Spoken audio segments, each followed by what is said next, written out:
Você já deve ter ouvido falar sobre a proeza de apenas 5 clubes que conseguiram derrotar a seleção brasileira ao longo da história.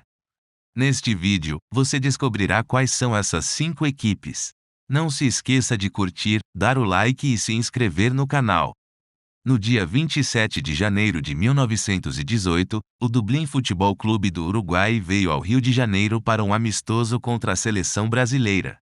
O confronto já havia acontecido um ano antes, quando terminou empatado em 0-0. Jogando em General Severiano, no campo do Botafogo, o Dublin ganhou por 1-0, com um gol do atacante Rodolfo Maran, registrando a primeira derrota para um clube na história da seleção nacional. Durante a excursão pelo Nordeste entre setembro e outubro de 1934, a seleção brasileira enfrentou diversos clubes, acumulando goleadas. Entretanto, o Santa Cruz foi o responsável por impor a única derrota ao Brasil, no dia 10 de outubro, no campo da Avenida Malaquias, vencendo por 3-2. Os artilheiros da partida foram Zezé, 2 vezes, e Cidinho para o Santa Cruz, e Valdemar de Brito e Patesco para a seleção brasileira. O Arsenal da Inglaterra derrotou a seleção brasileira em uma partida amistosa, mas essa derrota tem uma história curiosa por trás.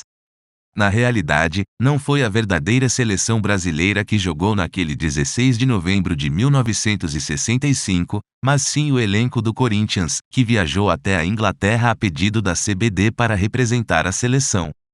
O resultado foi uma derrota de 2-0 para os donos da casa. O Mineirão viveu uma noite memorável em 3 de setembro de 1969, quando a seleção brasileira jogou um amistoso contra um clube mineiro.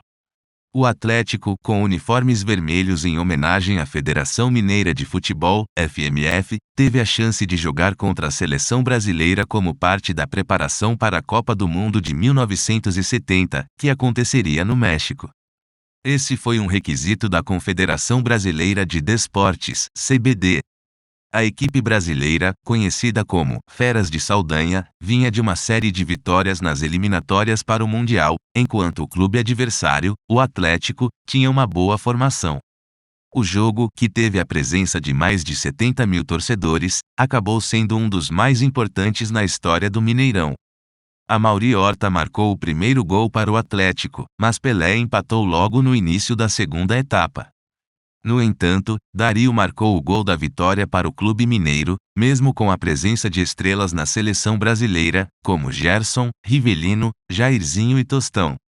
Para Dario, esta foi a partida mais significativa de sua carreira, pois lhe deu um status especial. A última derrota da seleção brasileira para um clube ocorreu em 6 de outubro de 1976, quando o Flamengo venceu por 2-0 no Maracanã, com mais de 140 mil espectadores. O jogo foi realizado para arrecadar fundos para a família de Geraldo, jogador do Flamengo que havia falecido devido a uma parada cardíaca durante uma cirurgia. O elenco do Flamengo incluía jogadores como Zico, Adílio e Júnior, enquanto a seleção brasileira tinha Pelé, na época jogando no Cosmos, Rivelino, Clodoaldo, Jairzinho, Marco Antônio, Zé Maria, Carlos Alberto e Félix, que eram companheiros da seleção vencedora da Copa do Mundo de 1970 no México. Os gols da vitória foram marcados por Paulinho e Luiz Paulo. Substituições ilimitadas foram permitidas durante o jogo. Benefício da família do jogador Geraldo, recentemente falecido. A seleção tem vários dos campeões do mundo de 1970, e a figura principal é Pelé, que veio dos Estados Unidos especialmente para homenagear Geraldo.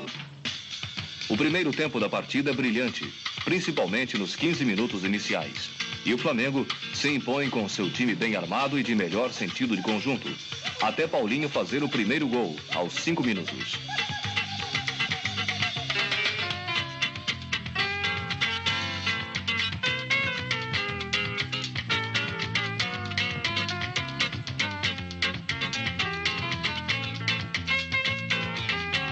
Luiz Paulo aumenta o placar que o Flamengo mantém até a vitória final de 2-0.